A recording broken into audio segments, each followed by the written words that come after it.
A ver, para empezar, creo que hay que dimensionar el problema. Entre 2001 y 2021, México perdió 4.2 millones de hectáreas de bosques. Es un número tan grande que es difícil de imaginar. Pensemos que es como si, no sé, como si todo el estado de Quintana Roo se quedara sin selva en 20 años. Es un golpe brutal. A la biodiversidad, a nuestras fuentes de agua, a todo. Y a las comunidades que viven de los bosques, claro. Y frente a esa herida, pues la respuesta más lógica, la que todos impulsamos, es la reforestación. Es un esfuerzo monumental. Se invierten millones de pesos, horas de trabajo, la esperanza de comunidades enteras. Todo para plantar arbolitos nuevos. Pero hay una realidad muy frustrante que a veces no vemos. La cruda realidad de la supervivencia. Porque una cosa es plantar el árbol, que ya es un trabajal, pero el verdadero reto es que sobreviva, ¿no? Justo. Y las cifras son, pues, para desanimar a cualquiera. Hay estudios que reportan una mortalidad promedio del 57% en el primer año. 57%. Más de la mitad. Es como si de cada 10 árboles que plantamos con toda la ilusión, 6 no llegan a ver el siguiente año. Es un desperdicio enorme de recursos. De recursos y de esperanza, exactamente. Y es justo para atacar esa frustración que hoy nos vamos a sumergir en un estudio científico muy, muy interesante. Se titula Efecto del tamaño de la plántula en el crecimiento y supervivencia posplantación de 5 especies de pinos mexicanas y sus híbridos. Es un título largo y técnico, sí. Lo es, pero la pregunta que busca responder es muy simple y muy potente. Y esa es nuestra misión en este análisis. Vamos a usar este estudio para desafiar una idea que parece de sentido común, una creencia que todos tenemos muy arraigada. Si quieres que un arbolito sobreviva, pues eliges el más grande, el más alto, el más robusto del vivero. ¿Cierto? Parece lógico. Totalmente. Bueno, pues este estudio pone a prueba esa idea con 5 especies de pino que son el corazón de los bosques del norte de México. Vamos a ver si el tamaño realmente importa. Ok, entremos en materia. La lógica parece aplastante, ¿no? Si yo dirijo un programa de reforestación, tengo un presupuesto limitado y quiero maximizar mis resultados, pues voy al vivero y mi instinto me dice, escoge a los campeones. Claro. Los más altos, los que tienen el tallo más grueso. Pienso, estos ya llevan ventaja, son los fuertes de la camada, seguro que aguantan más en el campo. Me parece la estrategia más segura del mundo. Totalmente. Es una intuición casi universal. Pero lo fascinante de la ciencia es que su trabajo es precisamente desconfiar de esas intuiciones y ponerlas a prueba con rigor. Y el diseño de este experimento fue increíblemente meticuloso. Para empezar, eligieron a sus protagonistas, 5 especies de pino cruciales en el norte de México: Pinus arizonica, Pinus duranguenses, Pinus engelmania, Pinus leofila y Pinus tocote. Que no son pinos cualquiera, ¿verdad? Entiendo que son la base de ecosistemas enteros y de una industria muy importante. Correcto. Son el pilar de la industria maderera en la Sierra Madre Occidental, pero también son el hogar de muchísimas especies, regulan el ciclo del agua, son, por así decirlo, la realeza de los pinos mexicanos. ¡Órale! Bueno, pues los investigadores cultivaron 2007 de estas plántulas en un vivero durante 15 meses. 15 meses. 15 meses dándoles las mejores condiciones posibles como en una incubadora. Y supongo que antes de mandarlos a la guerra, les hicieron un chequeo médico completo. Un chequeo muy exhaustivo. Midieron 2 cosas con precisión milimétrica en cada una de las 2007 plántulas. El diámetro del cuello de la raíz. Que es la base del tallo, ¿no? Exacto, justo donde empieza a ser raíz. Y la altura total. Básicamente, crearon una ficha de identidad para cada arbolito antes de la gran prueba. Y entonces sí, llegó el momento de la verdad. La prueba de fuego, literalmente. Se llevaron estas plántulas a 2 sitios en el corazón de la Sierra Madre Occidental, en Santiago Papasquiaro, Durango. Ah, en Durango. Sí, un lugar llamado Mesa Alta y otro Mesa Seca. Y los nombres ya nos dan una pista de que no es un paraíso. Suena que no, para nada. Hablamos de una zona con inviernos y primaveras muy secos, suelos rocosos. O sea, pasaron del ambiente controlado del vivero al mundo real, sin anestesia. ¿Y cuánto tiempo los dejaron ahí? A su suerte. Aquí está la clave del rigor del estudio. No fue una visita de un año. Los dejaron ahí y volvieron 44 meses después. ¿44 meses? Casi 4 años. Un tiempo más que suficiente para que la naturaleza hiciera su selección. Al regresar, hicieron el recuento de los sobrevivientes. Claro. Volvieron a medir el diámetro y la altura de cada uno de los que lo lograron y, claro, contaron las bajas en el campo de batalla. Era el momento de ver si los campeones del vivero seguían siendo los campeones. Esa es la pregunta del millón. Después de casi 4 años de pelear contra sequías, plagas y suelos pobres en la Sierra Madre, ¿qué pasó? La intuición era correcta. Las plántulas más altas y gruesas del inicio fueron las que dominaron al final. Y aquí es donde la historia da un giro inesperado y fascinante. La respuesta corta es sí, pero mucho menos de lo que cualquiera hubiera esperado. ¿A qué te refieres? Sí encontraron una correlación positiva. Es decir, en términos generales, una plántula que empezó más alta, pues tendía a ser más alta en final de los 44 meses. Lo mismo con el diámetro. O sea que algo de ventaja sí les daba. El instinto no estaba del todo equivocado. No del todo, pero aquí viene el matiz que lo cambia todo. La correlación fue estadísticamente débil. Y cuando decimos débil, es que es casi un actor de reparto en esta película. Para que nos demos una idea, los datos mostraron que las dimensiones iniciales de las plántulas, su altura y su diámetro, solo pudieron explicar entre un 10 y un 18% de la variación en el crecimiento final. Espera. ¿Solo un 18% en el mejor de los casos? En el mejor de los casos. Eso es poquísimo. Es como decir que la condición física de un atleta al empezar un maratón solo explica menos del 20% de si lo termina o no. Es casi nada. Exacto. Y para la supervivencia, que es la variable más importante, el resultado fue aún más contundente. El tamaño inicial solo explicó entre un 10 y un 15% de por qué un árbol vivió o murió. Híjole. Dicho de otra forma, entre el 85 y el 90% de las razones por las que un pino sobrevivió o no tuvieron nada que ver con qué tan grande o fuerte se veía al ser plantado. Esto es increíble. Me vuela la cabeza.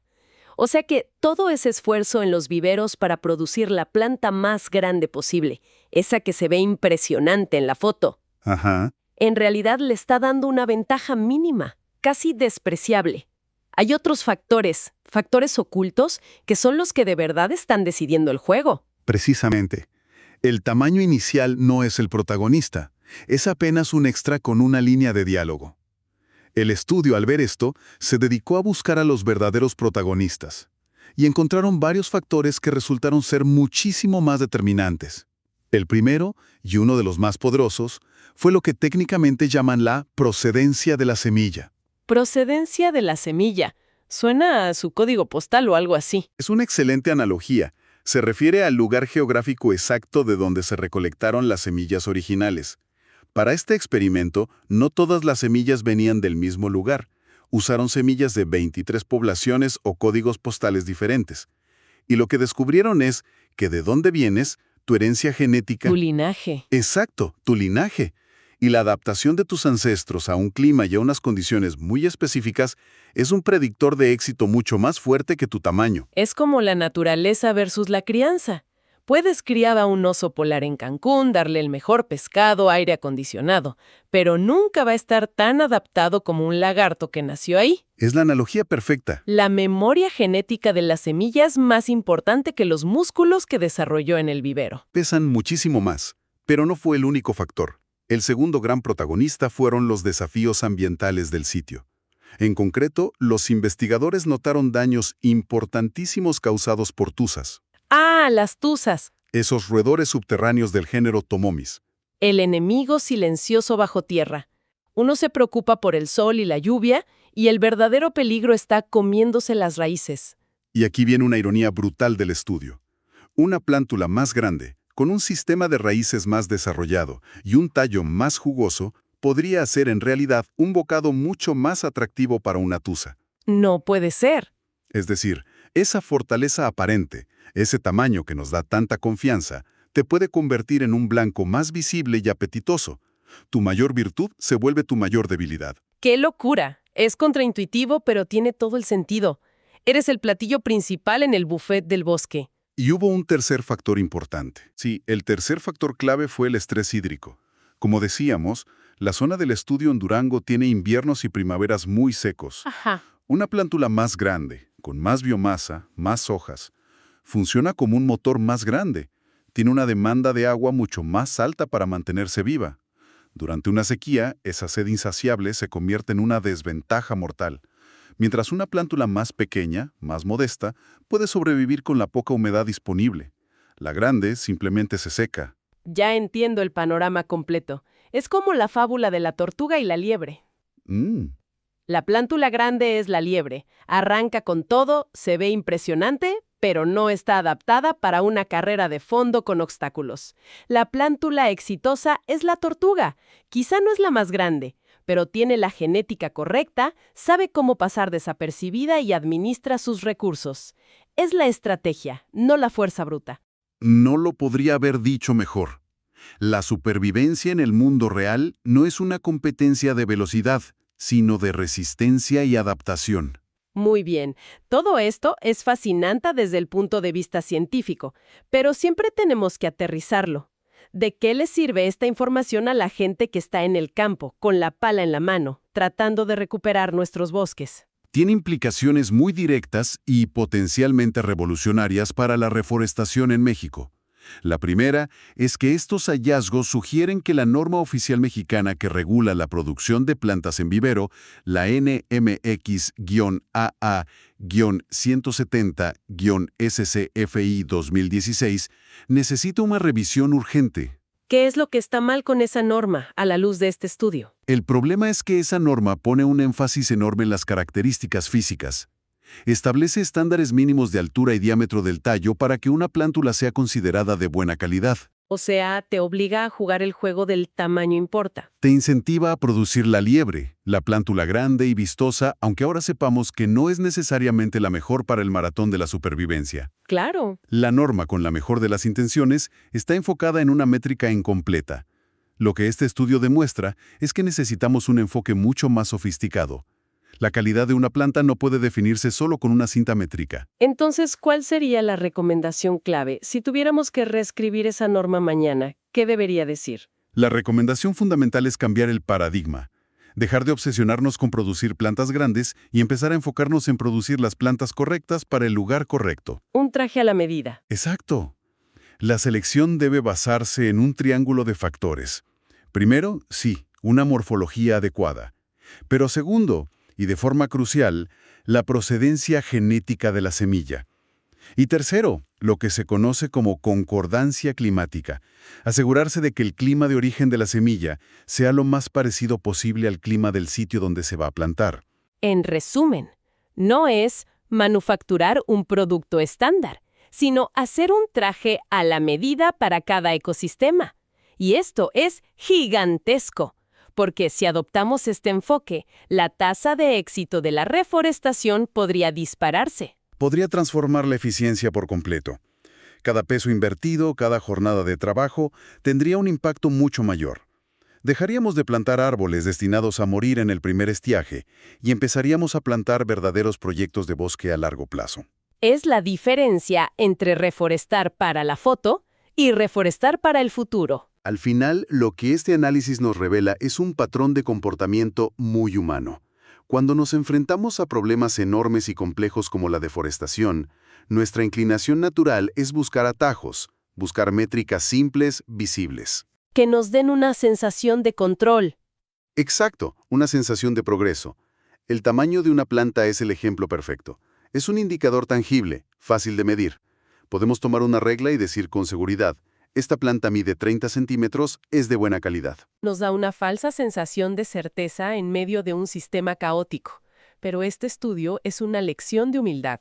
Nos dice que las claves del éxito, las variables que de verdad importan, a menudo son invisibles. Para restaurar algo tan complejo como un bosque, la respuesta quizá no está en la robustez evidente de un árbol joven, sino en la memoria genética que guarda su semilla, en su historia evolutiva y su adaptación a un rincón específico del planeta. Y esto nos deja con una pregunta para reflexionar. ¿En qué otros esfuerzos importantes de nuestra vida, en la educación, en los negocios, en nuestras propias metas, podríamos estar obsesionados con las métricas equivocadas, con lo fácil de medir, ignorando por completo esos factores ocultos, invisibles, que son los que realmente marcan la diferencia entre el fracaso y el éxito verdadero?